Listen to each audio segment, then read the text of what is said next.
मनोज जरांगे यांच्या उपोषणाचा आजचा दुसरा दिवस आहे आणि या सगळ्याच्याच पार्श्वभूमीवर मंत्री शंभूराज देसाई यांनी मनोज जरांगेंना विनंती केलेली आहे। खरं तर मराठा समाजाला ओबीसीतून आरक्षण मिळावं आणि सगळे सोयऱ्यांच्या अंमलबजावणीच्या मागणीसाठी जरांगेंनी 6व्यांदा उपोषणाला सुरुवात केलेली आहे। मागण्या मान्य झाल्याशिवाय माघार नाही असं जरांगेंनी यावेळेला स्पष्ट केलेलं आहे।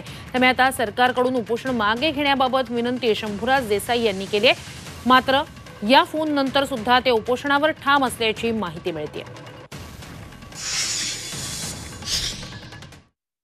मागण्याची अंमलबजावणी करा, नसता पुढे मग आपल्या नावाने आरडत बसायचं नाही। हे काय झालं म्हणून पाड्या झाल्यात का पुढे उभा केलेत तर काय मग बॉम्बलायचं नाही। पण त्यांच्या निर्णयावरती ठाम आहेत। मी त्यांना एवढं देखील सांगितलं की या गोष्टी कायद्याच्या चौकटीत बसल्या पाहिजेत, करताना कॉन्क्रीट करावं लागेल। घाई गडबडीमध्ये आपण काही समजा अपूर्णता त्यात राहिली जी आपल्याला लक्षात येते की हे अपूर्ण राहिले आणि असं काही करून जर ते दुर्दैवानं कोर्टामधनं फेटाळलं तर आपल्या हातात जे आयुध आहे ते सुद्धा निघून जायला नको। हे व्यवस्थित मी त्यांना समजावून सांगण्याचा प्रयत्न केलेला आहे।